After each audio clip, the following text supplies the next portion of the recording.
मेरे पाकिस्तानियों, बिल आखिर हकायक ने सामने आना ही होता है। पर्दा हमेशा हट के रहता है और अब गवाही आ गई है बहुत बड़ी। ये है मुंबई का मरीन ड्राइव। सुबह की ताजी हवा और अचानक लोगों के बीच दौड़ते नजर आए एक विदेशी शख्स। पहले तो किसी को यकीन नहीं हुआ, लेकिन जब पहचान हुई तो पता चला ये कोई आम शख्स नहीं बल्कि फ्रांस के राष्ट्रपति इमैनुअल मैक्रोन है। Not the positive sign for being a Pakistani. अगर मैं सुनूंगा ये मेरी इमोशनल मतलब हरासमेंट ही कह सकती हैं आप इसको। मैं इमोशनली मतलब हर्ट हो रहा हूँ।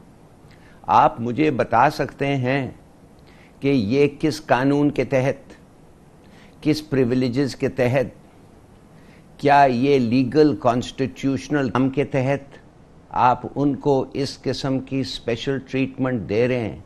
अब ठीक इसी तरह हमारे जो रहबर हैं, जो अवामी वोट इसलिए हासिल करते हैं ताकि वो अवाम के मसाइल हल कर सकें, लेकिन हमारे रहनुमाओं की शायद ये फितरत बन गई है कि वो मसाइल को हल करने के बजाय मसाइल को मज़ीद हवा देते हैं, जिसकी वजह से आम आवाम और भी ज़्यादा उलझ जाती है और आवाम को यही नहीं पता लगता कि कौन सी बात दुरुस्त है, कौन सी बात गलत है। और ये हमारे रहबर ही हैं जो एक दूसरे पर जिम्मेदारी आयद करके अवाम को फुटबॉल बनाकर खेलते हैं। जी हाँ, हाफ पैंट पहनकर जॉगिंग करते दिखे फ्रांस के राष्ट्रपति और वीडियो सोशल मीडिया पर वायरल हो गया। दरअसल वीडियो में नजर आ रहे हैं फ्रांस के राष्ट्रपति इमैनुअल मैक्रोन, जो 17 से 19 फरवरी तक भारत के आधिकारिक दौरे पर हैं। फॉरेन टूरिस्ट या खवातीन वहाँ शॉर्ट्स पहन के फिरें या कोई बीचेस पे जाएं जहाँ के वो स्विमिंग करें, नो, दिस नॉट पॉसिबल। तो ये माहौल यहाँ ऐसा कल्चरली रिस्ट्रिक्टेड माहौल है, कंजर्वेटिव रिलीजियस माहौल है कि जिसमें टूरिज़्म नहीं फ्लरिश कर सकती। जो वो टूरिज़्म जो बाहर से पैसे लेके आती है और यहाँ खर्च करती है, उनके लिए एक स्पेशल सिचुएशन चाहिए जिसमें वो आना चाहें। हम सारा वक्त ये कहते हैं जी कितनी खूबसूरत है हमारे नॉर्दर्न एरियाज, पहाड़ भी हैं, दरिया भी हैं, समुंदर भी हैं, बीचेस भी हैं। अरे भाई, इसके साथ टूरिज्म नहीं होती। उसके इन चीज़ों के साथ होटल्स चलते हैं, होटल के अंदर हॉस्पिटैलिटी इंडस्ट्री चलती है, उसके अंदर लेजर एक्टिविटीज़ होती हैं। ये नहीं होता कि ख़वातीन सड़क पे चले और सारे मर्द ऐसे करके उसको घूरें और वो बेचारी शर्मिंदा होकर भाग जाए वहाँ से। ऐसे नहीं होता टूरिज्म के अंदर। और उसकी और भी कुछ रिक्वायरमेंट्स है जो मैं शायद जिक्र नहीं कर सकता। तहफ़्फ़ुज़ देना पड़ेगा आपको टूरिस्ट की। तो टूरिज्म के लिए एक लिबरल माहौल बनाना पड़ेगा। दोस्तों, भारत की जो डिफेंस एक्विजिशन काउंसिल है उसने 28 अरब डॉलर के 114 राफेल फाइटर जेट्स की क्लियरेंस दे दी है। और ये सारे जो इसकी प्राइसिंग तो नहीं पूरी प्रॉपर पता, लेकिन दे हैव ऑल क्लियर्ड।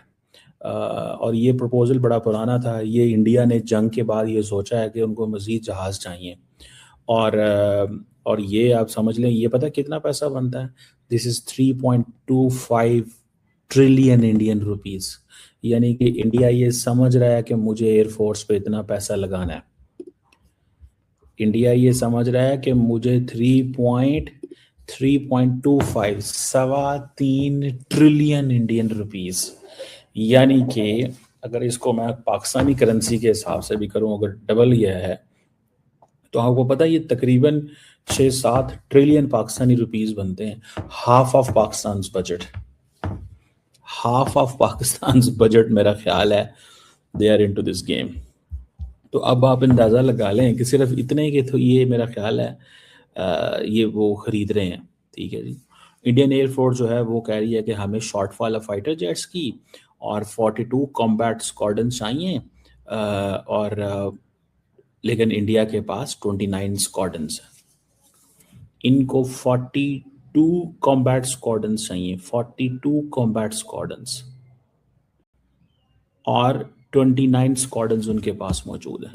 अभी जो वो प्राइम मिनिस्टर मोदी से आज मिले हैं तो वो बात हुई है और उन्होंने क्या कहा है उस बात में अगर आप देखें कि जो प्रेसिडेंट ने कहा है कि ये मेरा चौथा विजिट है इंडिया में और एआई समिट के लिए आए हुए हैं और ग्लोबल स्ट्रेटेजिक पार्टनरशिप करने की ज़रूरत है।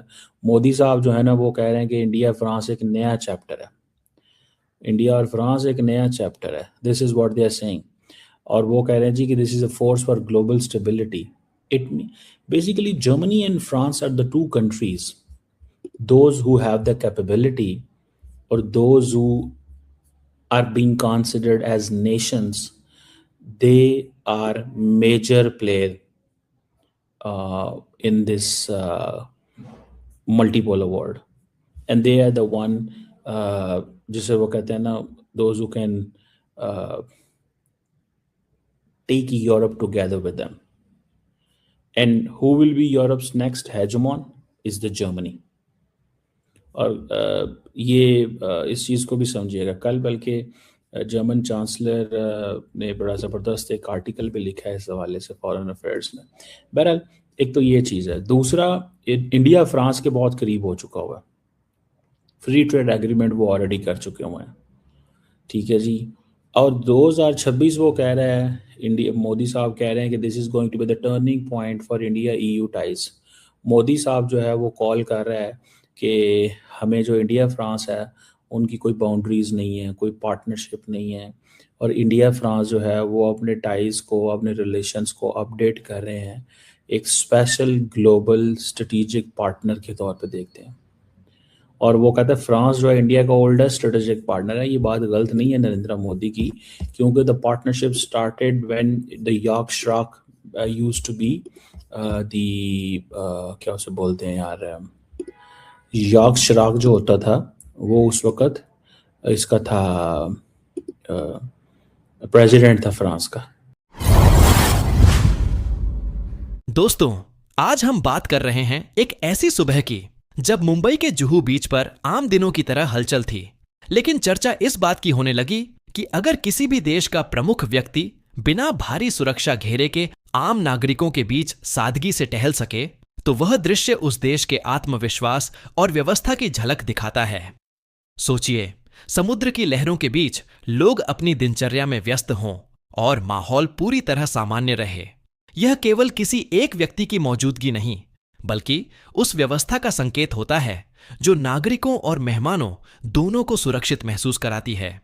भारत जैसे विविधताओं से भरे देश में सुरक्षा केवल हथियारों या बैरिकेड्स से नहीं, बल्कि लोगों के सहयोग, प्रशासन की सजगता और आपसी विश्वास से बनती है। कई वर्षों पहले भारत को लेकर तरह तरह की धारणाएं बनाई जाती थीं, लेकिन आज जब दुनिया के पर्यटक और बड़े नेता यहां खुलकर आते जाते दिखते हैं, तो यह बदलती सोच और मजबूत व्यवस्था का प्रमाण है। यह दृश्य हमें यह भी याद दिलाता है कि किसी देश की असली ताकत उसके नागरिकों की जिम्मेदारी और अनुशासन में होती है, न कि केवल दिखावे में। अगर आपको भी लगता है कि बदलती तस्वीर को सकारात्मक नजरिए से देखना चाहिए, तो जरा ठहर कर सोचिए, क्या यही वह नया भारत नहीं है जिसकी कल्पना हम करते थे? और जब अगली बार आप किसी ऐसी खबर को देखें तो खुद से पूछिए कि क्या यह बदलाव हमें और बेहतर भविष्य की ओर नहीं ले जा रहा? अगर आपको यह विचार पसंद आया हो तो वीडियो को लाइक करें, अपने दोस्तों के साथ शेयर करें और ऐसे ही संतुलित और सकारात्मक कंटेंट के लिए चैनल को सब्सक्राइब करना न भूलें।